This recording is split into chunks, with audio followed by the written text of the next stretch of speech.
The first time I saw her, I thought the diplomatic mission would be routine. I was Captain Eli Varick, a human envoy assigned to negotiate with the royal court of Zalara Prime, the capital planet of the Zynari Empire.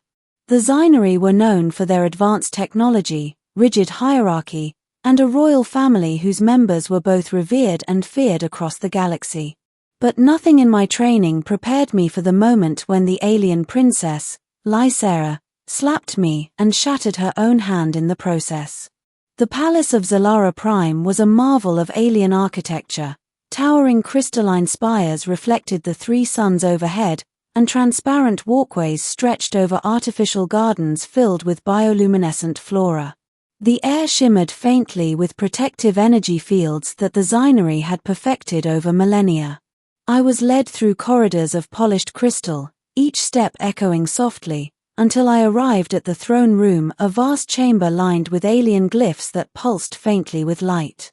Lysera sat upon a throne of levitating crystal, her posture perfect, her gaze piercing. She was unlike any being I had ever encountered, tall and slender, with ivory-hued skin patterned with faint iridescent lines, almost like circuitry beneath the surface. Her hair flowed past her shoulders, silver with streaks of cobalt, and her eyes glowed faintly lavender, radiating intelligence, authority, and something else, pride. Her presence commanded attention. Even the other Zynari courtiers seemed to bend to her will. "Captain Varick," she said, her voice a melodic hum that resonated unnaturally in the room. "You come to negotiate the treaty of our two peoples." "Yes, Princess Lysera," I replied, bowing slightly. "I represent the Terran Federation, seeking a mutually beneficial accord." She tilted her head, studying me with an intensity that made my stomach tighten. "You presume much, human." I swallowed. "Only what is necessary for peace." Her hand, delicate yet unyielding, lifted suddenly. "Presumption is often punished." And then, she struck swift, precise, the kind of motion that could have sent a weaker human sprawling. I barely had time to react, raising my arms instinctively. The slap landed, but not entirely on me.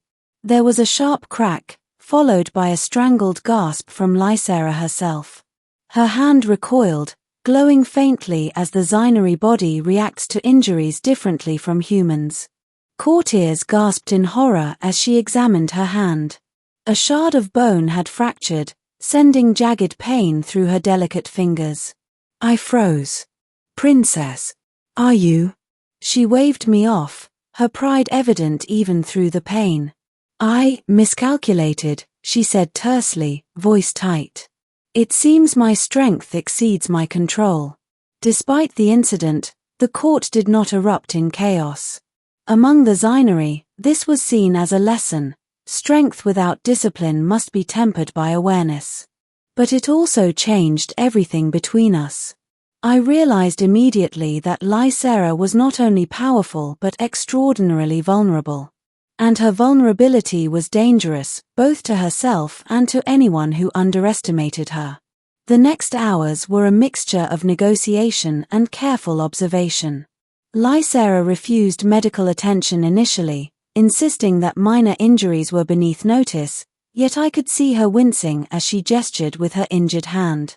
Her body emitted subtle pulses of bioluminescent energy, a visible sign of distress among her people, and I instinctively stepped closer to offer assistance. "Princess," I said carefully, "I can help stabilize your hand. It will reduce long-term damage." She froze. For a moment, her gaze softened, and I saw something almost human in her expression, trust tempered with hesitation. "You are not afraid?" "I am trained to assist, not to fear," I replied. "And it would be dishonorable to watch you suffer." After a tense pause, she nodded. "Very well. But only under strict observation. You must not touch more than necessary." I set to work using advanced medical nanits, integrating my human tech with her alien biology. The process was delicate. One wrong adjustment could have caused permanent damage. As I worked, She remained silent, watching every movement, her lavender eyes flickering between curiosity and caution. When the procedure was complete, her hand was stabilized, though bruised and swollen. She flexed her fingers slowly, testing strength. "You handled me with precision," she admitted. Few humans could do so without panicking. I nodded. Experience, princess. And the understanding that mistakes can be costly, especially when dealing with beings of your caliber. Her lips curved slightly, the faintest hint of a smile. It was a dangerous expression, rare and fleeting, but it changed the atmosphere in the room. Over the following days, our interactions became more complex. Lysera insisted on accompanying me during treaty discussions, partly to assert her authority and partly, I realized, to observe my conduct. She challenged me at every turn, testing patience, probing my reactions, and observing how I balanced diplomacy with caution.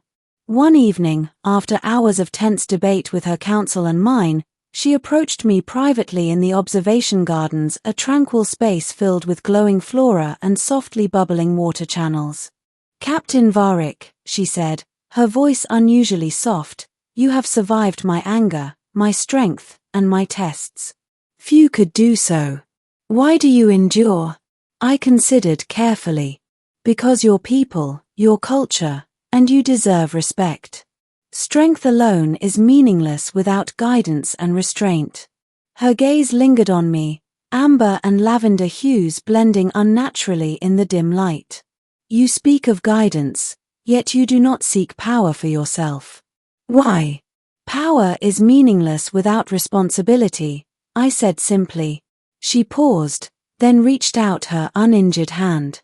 "Your hands, you have never struck in anger. Yet my own struck recklessly. Perhaps, you are teaching me something greater than diplomacy." For a moment, the distance between human and alien, between princess and envoy, vanished. We were not teacher and student, nor diplomat and sovereign. We were two beings learning the limits of strength, trust, and restraint. Weeks later, the final signing of the treaty approached.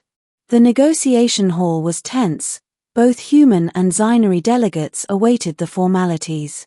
Lysera stood beside her throne, her repaired hand encased in a subtle energy brace that allowed movement while protecting the fracture. As the ceremony commenced, a sudden security breach erupted. Rogue mercenaries attempted to disrupt the treaty, firing plasma weapons into the chamber. Courtiers screamed, and guards scrambled.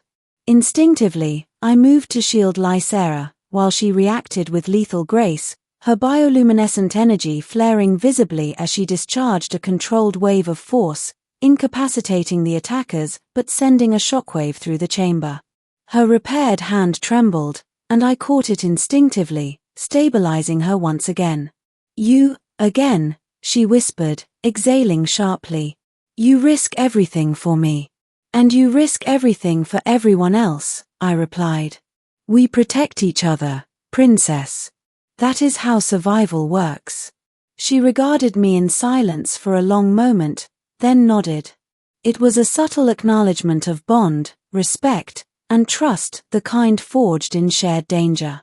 The rest of the ceremony proceeded without further incident.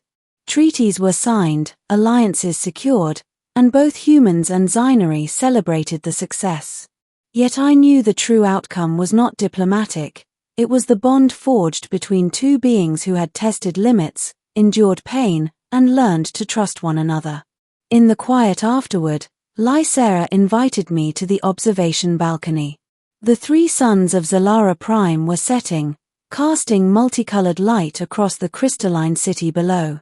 She flexed her hand gently, showing no residual weakness, though the faint iridescent lines still pulsed from the fracture site. "You have seen my weakness," she said, voice soft.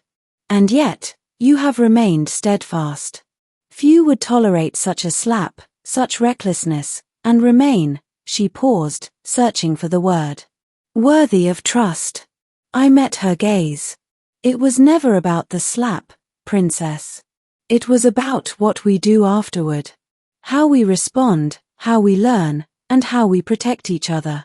For the first time, her smile was genuine, warm, and unguarded. Perhaps humans are more resilient than I imagined, she admitted. Perhaps, I said, smiling back. And perhaps some aliens are stronger than they know, but even the strongest benefit from a hand to hold. She chuckled softly, and for the first time in my life, I saw Lysera not as a princess or a weapon, but as a person, complex, proud, flawed, and capable of growth. That slap, that fracture, that moment of impulsive rage had not been a setback. It had been the catalyst for understanding, trust, and a bond that neither diplomacy nor force could create. The galaxy was vast and dangerous, but with her hand in mine, repaired and strong, I knew we could face it together. And so, an alien princess who shattered her own hand to make a point learned the value of restraint, trust, and partnership, and I learned that courage is often measured not by defiance, but by the willingness to remain steadfast when chaos erupts.